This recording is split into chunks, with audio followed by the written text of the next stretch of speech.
Assalamualaikum warahmatullahi wabarakatuh teman-teman, semoga kita selalu dalam keadaan sehat, amin. Nah, kita akan lanjut di video yang dimana kita membahas tentang perjalanan kita untuk konten menjadi bisa berani memulai, berani mencoba, berani ngomong ya, pokoknya berani gitu.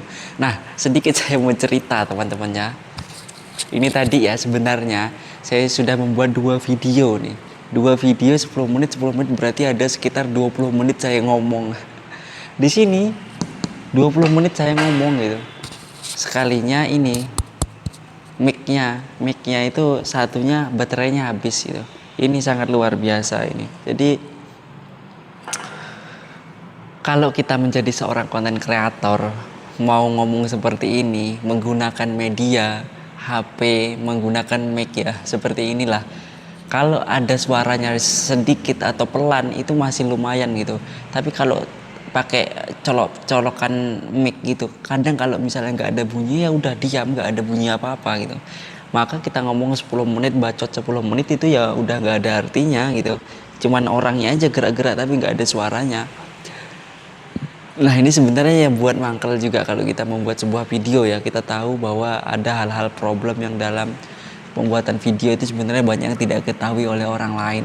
Mungkin dari jaringannya, penguploadannya, videonya, HP-nya bermasalah, kemudian wirelessnya bermasalah, tripodnya bermasalah, orangnya bermasalah.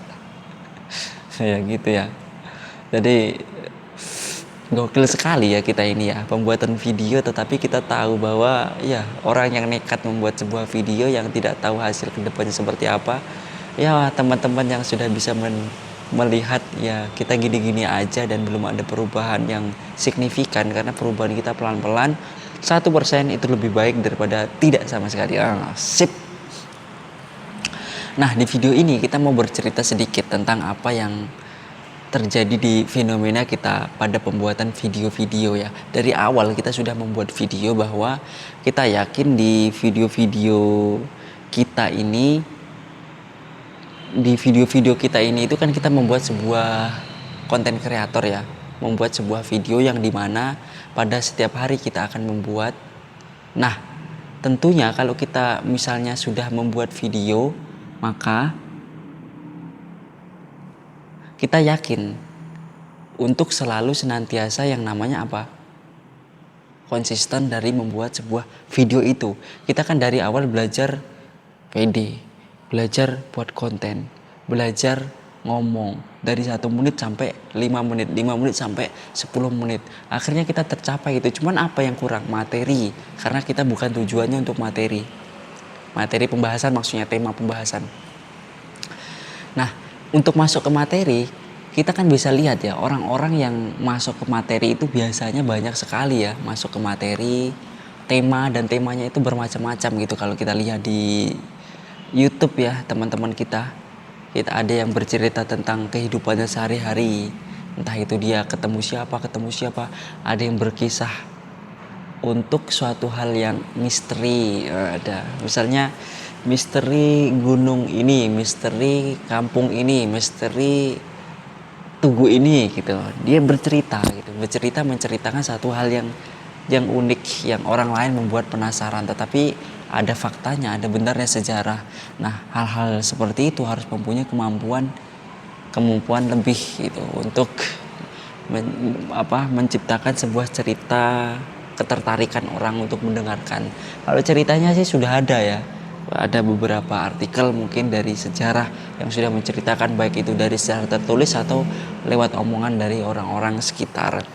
Nah, ada juga yang tema membahas tentang budaya. Jadi baik itu budaya apa saja itu. Jadi budaya setiap perwilayah, setiap kabupaten ya. Ada yang namanya budaya, bahkan setiap desa itu ada yang namanya budaya. Nah, budaya ini yang luar biasa banyak yang tidak akan pernah mati ya pembahasannya. Setiap budaya kan terus ada dan berkembang dan tidak akan pernah mati ya. Terus dilestarikan gitu. Ini namanya budaya kita, kan budaya Indonesia. Ada lagi yang membahas tentang agama. Topik agama itu emang gak pernah mau habis ya, karena setiap perubahan zaman itu ada yang namanya fikih kontemporer yang mana mengikuti zamannya gitu. Jadi setiap zaman dia ngikutin terus gitu. Jadi nggak ada pernah habis-habisnya. Tema pembahasannya pun semakin lama kayaknya semakin relevan ya di kitab-kitab itu. Jadi kalau misalnya pembahasan tentang fikih, tentang akhlak dan sebagainya itu relevan pada saat ini, masih bisa digunakan gitu. Kita melihat menyaksikan bahwa orang-orang di dalam kehidupan dunia ini masih banyak yang kurang etika, masih kurang adab. Nah, makanya kitab-kitab yang pembahasan di kitab-kitab itu tentang adab dan sebagainya kan sesuai gitu, cocok.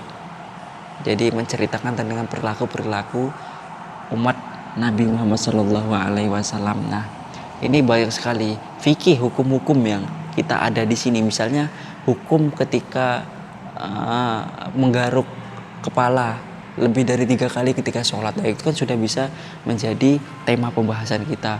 Hukum berpoligami ini kan banyak kontroversi ya. Jadinya makanya pembahasannya terus ada. Nikah, bahasannya nikah banyak.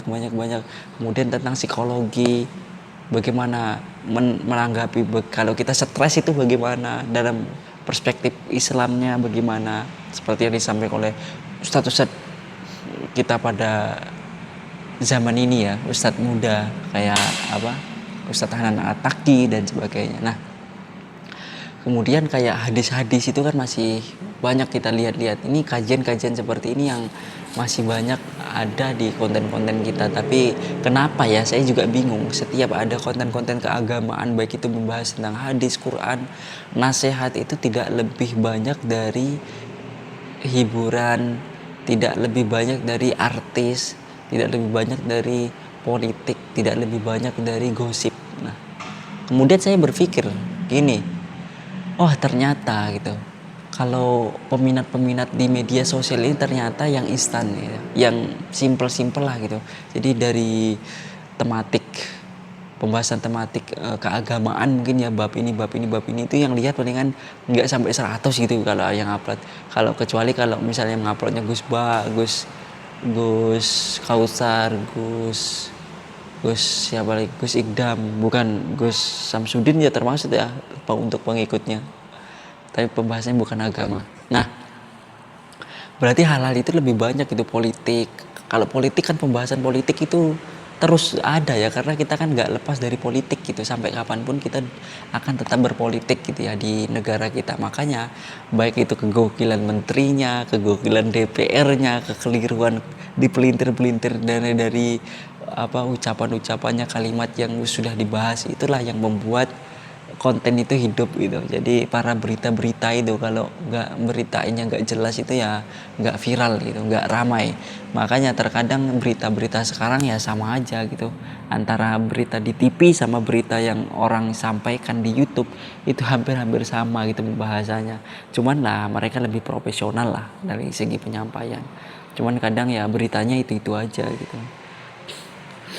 beritanya itu aja gitu ya. Kalau nggak seputar presiden, DPR, negara gitu ya. Kalau kita ngikuti politik, pembahasannya itu aja gitu. Pembahasan maksudnya yang dibahas gitu, tapi untuk pembahasan apanya gitu beda-beda ya dari segi kasus yang mereka bahas. Nah, ini juga harus mempunyai keahlian yang lebih gitu. Jadi nggak bisa kita orang biasa pemula seperti kita yang belum tahu caranya itu langsung bahas tentang politik. Itu jangan sampai, daripada salah yo janganlah gitu. Jadi kita belajar dulu, setelah nanti bisa sedikit-sedikit kita bisa menguasai, baru kita untuk memulai itu politik. Apalagi kalau keagamaan, kalau kita belum bisa agama, belum paham tentang agama, belum pernah mondok, berguru dan sebagainya, hanya baca Google buku aja, mending nggak usah berkomentar tentang hal-hal seperti itu. Nggak usah komentari kiai, karena mereka sudah puluhan tahun sudah megang kitab, belajar di pondok dan sebagainya. Mereka lebih paham dan tahu apa yang dia jalani dan tahu apa maksud tertentu gitu yang kita belum sampai gitu. Kadang kita orang awam terlalu cerdas tapi nggak pintar gitu ya, cerdas mengomentari dan sebagainya, kita anggap keliru padahal kita yang belum tahu, kita anggap keliru padahal otak kita yang belum sampai. Nah, ini yang terjadi di Indonesia ini. Jadi banyak dari anak-anak yang belum mampu, untuk pikirannya tidak sampai, ilmunya masih cetek, tapi masih mengomentari orang-orang yang sudah puluhan tahun ya berkontribusi dan memberi kemanfaatan untuk umat, untuk masyarakat. Makanya kita fokus pada diri kita memperbaiki, jangan komentar yang tidak-tidak, kita belajar dulu. Kalau sudah bisa belajar, kita belajar lagi untuk menjadi yang lebih bisa. Nah itu teman-teman video kita pada hari ini. Semoga bermanfaat dan kita sudah 10 menit. Dan sampai bertemu di episode selanjutnya. Selamat beraktivitas.